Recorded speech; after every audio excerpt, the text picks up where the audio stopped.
Benjamin Lee Johnson, JRB, was born on June 13, 1918, in Fora, Oklahoma. He was a real cowboy. Blood. His father, Ben Johnson Seaster, was a well-known rancher and world champion rodeo cowboy. His mother, Ollie Susan, was noted for being strong and having a strong religion. Little Ben was around horses, dust, and open sky from the time he could walk. Ben embraced the life for real, not like Hollywood cowboys who only wore boots for the camera. He could ride, rope, and break horses long before he could even drive. Life wasn't always simple for me when I was a kid in Oge County. The Johnsons didn't have a lot of money, but they were honest, proud, and had a good name. Ben often remarked that his dad taught him things that changed his life. Don't lie and work hard. These lessons would stay with him all the way to Hollywood. Ben didn't care about movies or stardom when he was a teen. He was worried about how to stay alive during the terrible dust storms in Oklahoma and how to make money. He worked on ranches and in rodeos after school, traveling all over the country and making money wherever he could. He was charming in a gentle way, not loud or ostentatious. People who met him liked him immediately away, and they could see he wasn't just pretending to be a cowboy. He was the real thing. Ben's big break didn't come from an audition or acting school. It came about by chance, or maybe fate. A Hollywood film crew arrived to Oklahoma in the late 1930s to make a movie, and they required some skilled horse wranglers. At the time, it was just another duty for Ben to help with the horses, but that little chance would affect his life for good. The proper people soon took notice of him. The directors noted how natural he looked on a horse and how calm he was when doing perilous maneuvers. They asked him to come to California to be a stuntman.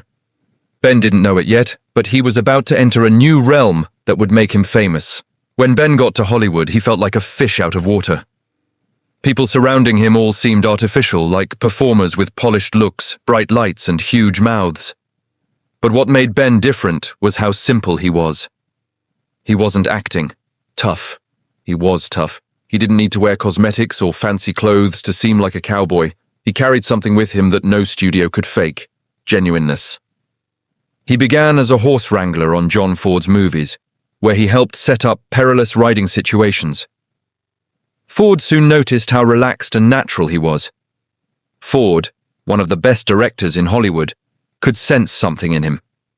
A calm strength, and a realness that other actors couldn't copy. He began giving Ben tiny parts in movies like She Were a Yellow Ribbon and Rio Grande, where he stood out even in short scenes. But Ben never let his fame change him. He still liked jeans better than tuxedos and spent more time in stables than at Hollywood parties. His co-stars would often joke that Ben was the only actor who would come to work smelling like horses and be proud of it. Wagon Master in 1950 was the real turning point for him. Finally, John Ford gave him a main role, and Ben did not let him down. He won over crowds all throughout America with his quiet confidence, raw charm, and strong reverence for the cowboy creed. Critics loved him because he wasn't acting. He was just being who he was. Ben was just as loyal off-screen as he was strong. He met Carol Elaine Jones, the daughter of a famous Hollywood horse wrangler, about this time. She was the love of his life. They both loved the outdoors, animals, and living simply. They got married in 1941, and for more than 50 years, Carol was there for him through thick and thin. Their marriage lasted a lifetime, unlike many Hollywood marriages that ended quickly. Ben would often say that Carol was his rock. When celebrity sought to drag him away from his roots, she kept him grounded. They never had kids, but they had a lot of fun, love, and horses in their lives together. Ben stayed at home with Carol while he wasn't working.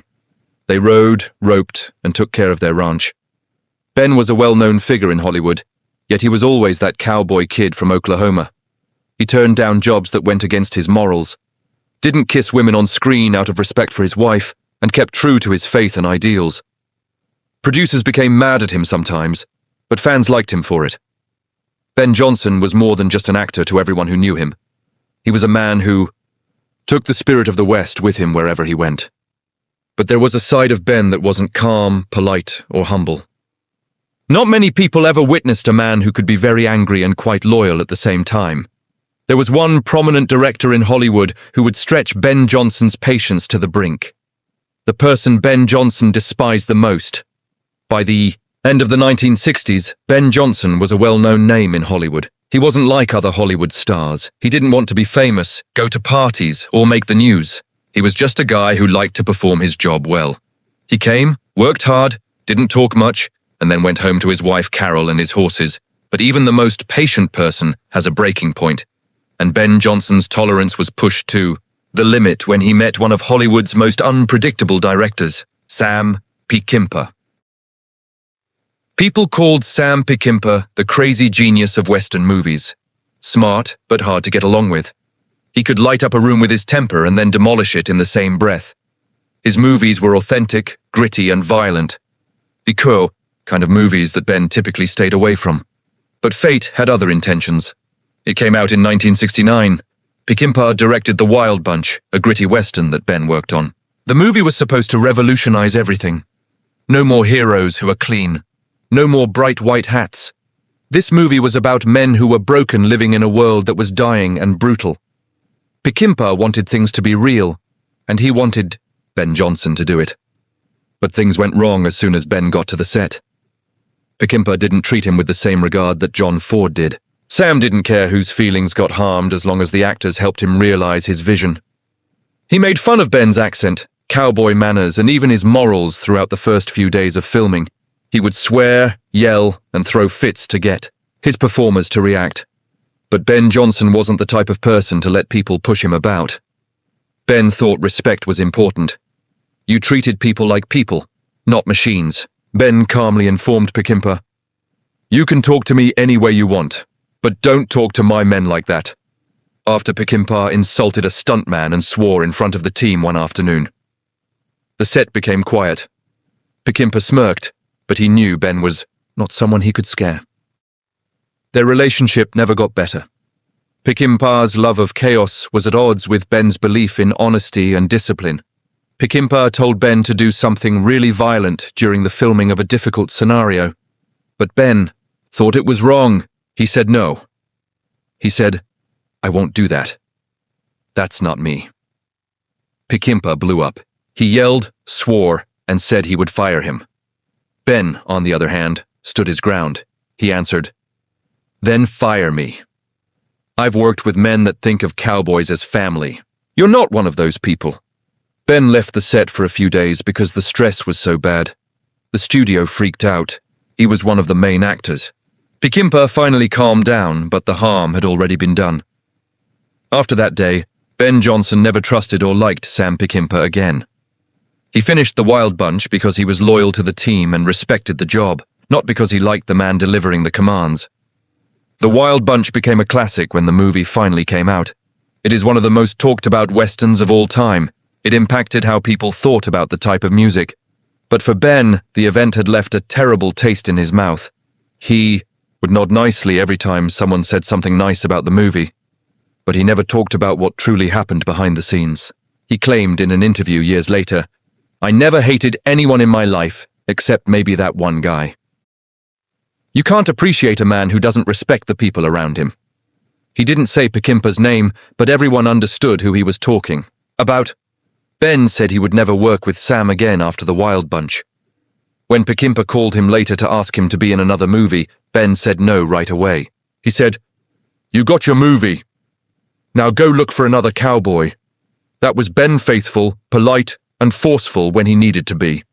The choice, ironically, saved Ben's job. Ben took on roles that were more in line with his character, jobs that showed off the quiet strength and dignity that set him apart from other performers.